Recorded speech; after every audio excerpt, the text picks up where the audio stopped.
کمل صاحب، آپ کو لگتا ہے کہ آپ کی پارٹی کے جو اندرونی مسائل ہیں، آپ فواد چوہے صاحب اور جو آپ کی سیاسی کمیٹی ہے اس کا پھڈا دیکھ لیں، ایک دوسرے کے اوپر الزام لگ رہے ہیں، پیسے لینے کی باتیں ہو رہی ہیں، کانفلکٹ ہے بہت بے تحاشا، اور پھر پہلے آپ کا اپنا ایک بیانیہ تھا، پھر اب آپ اپوزیشن الائنس کے اوپر جا رہے ہیں، تو آپ کو لگتا ہے اس سے بھی جو ووٹر سپورٹر مایوس ہوتا ہے اور پھر جو آپ کی بات ہوتی ہے حکومت کے اوپر اس کا اثر بھی کم ہو جاتا ہے؟ دیکھیں جامی صاحب، فواد چودھری صاحب کا اور جو شعیب شاہین صاحب کے درمیان میں ہوا وہ کافی افسوسناک ہے، اور ابھی تک فواد چودھری صاحب جب سے پارٹی چھوڑ کے گئے ہیں واپس آفیشلی پارٹی کا حصہ نہیں بنے ہیں، تو اس لیے اس کو آپ اندرونی مسائل تو نہیں کہہ سکتے، لیکن میں سمجھتی ہوں کہ اس طرح کا جو بھی معاملہ ہوا ہے یہ کوئی اچھی بات نہیں ہے، میں اس کی پرزور مذمت کرتی ہوں۔ ہاتھ اٹھانا کسی صورت بھی ناقابل برداشت ہے، زبان سے آپ جتنا مرضی ایک بات ہے، لیکن آپ شیر افضل مروت صاحب کو بھی دیکھ لینا، وہ بھی تو آپ کی جو انتظامی معاملات اس پہ کھل کے بات کرتے ہیں۔ جی بالکل، وہ تو ایک ماشاءاللہ کانسٹنٹ ان کو ڈائیگریس کرنے کا ایلیمنٹ آپ سمجھ سکتے ہیں، اور پارٹی کا اور خان صاحب کا سٹانس ان کے بارے میں بالکل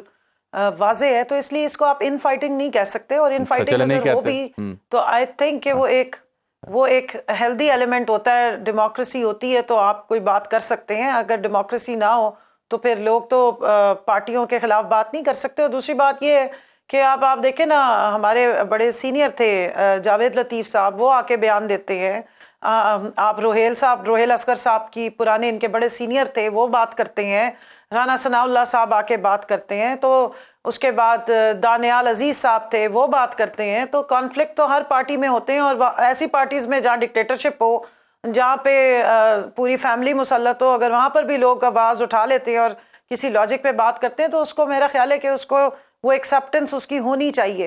اور دوسری بات یہ ہے کہ جہاں تک آپ نے الائنسز کی بات کی، دیکھیں یہ الائنسز اگر بن رہے ہیں تو یہ عوام کی بھلائی کے لیے بن رہے ہیں، عوام کی ترجمانی کے لیے بن رہے ہیں، جو بھی اپوزیشن کی پارٹیوں کو دیوار سے چن دیا جائے، ڈیموکریسی کو کی بساط لپیٹ دی جائے، آپ رول آف لا کا بیڑا غرق کر دیں، عدالتوں سے آپ کو انصاف کی امید ختم ہو جائے، آپ نے آئین کو جو ہے وہ اٹھا کے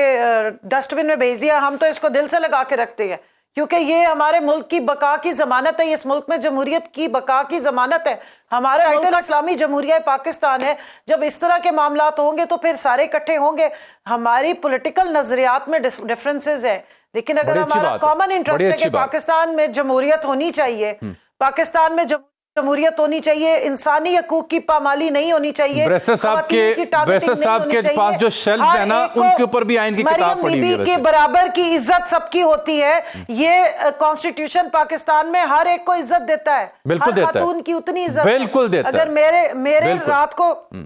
رات کو میرے سر پہ ڈنڈے مارے جائیں یا میرے پارٹی کی خواتین کو گھسیٹا جائے، جھوٹے کیسز میں ہمیں ذلیل و خوار کیا جائے، تو یہ ملک جو ہے یہ اس کانسٹیٹیوشن اور لا الہ پہ بنا ہے، تو وہ برابری کی اور آپ کی جو آئینی حقوق ہے اس کی گارنٹی دیتا ہے۔ اور پارلیمان میں اگر یہ سارا کچھ ہو، آپ مجھے بتائیں اجمل جامی صاحب، اگر پارلیمان سے ایم این ایز کو اٹھا لیا جائے، ابڈکشن ہو جائے، ہر امینڈمنٹ کے پاس ہونے سے پہلے وائلنس ہو، کبھی سینیٹرز کو اٹھا لیا جائے یا منڈی لگا لی جائے، پھر کون سی جمہوریت رہ جاتی ہے؟ پھر کون سی جمہوریت رہ جاتی ہے؟ بریسٹر صاحب آپ کے پاس بھی دیکھ رہا ہوں کہ یہی آئین پاکستان ہے،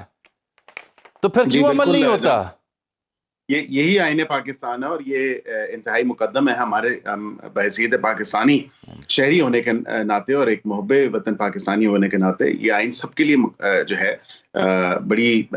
جو ہے بڑا مقدم ہے، اور یہی ایک گائیڈنگ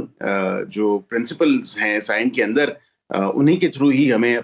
جو اپنی پولیٹیکل لائف یا اپنی سوشل لائف کو جس طرح ہم چلاتے ہیں، تو بالکل اوبیسلی ڈینائی نہیں کیا، لیکن ایک بات ضرور ہے، میں اپنی بہن سے بالکل اس حد تک تو اتفاق کرتا ہوں کہ خواتین کی عزت across the board, not just one party لیکن تمام پارٹیز میں، لیکن پھر اپنے دور حکومت میں بھی پھر کہیں گے کہ میرے پہ ایلیگیشنز یہ لگائی جا رہی ہیں۔ پھر مریم صاحبہ کے بتا دینا کہ جب ان کو جیل میں رکھا گیا اور اس باتھ روم میں کیمرہ بھی لگایا گیا، ان کے کمرے کے دروازے بھی توڑے گئے، پھر اسی طرح فریال تارپور صاحبہ کو جو ہے عید سے پہلے چاند رات والے دن اریسٹ کر دیا۔ جنہوں نے لگائے تھے آپ تو انہی کے گود میں جا کے بیٹھ گئے ہیں، جس پہ الزام لگاتے تھے وہ ریٹائر ہو گیا، آپ کریں نا ان کا ٹرائل۔ یہ دیکھیں نا، یہ خواہش تو آپ یہ جن کو وہ لے کے آئے تھے، جو لیڈر ہیں وہ تو کسی پہ الزام لگاتی تھی،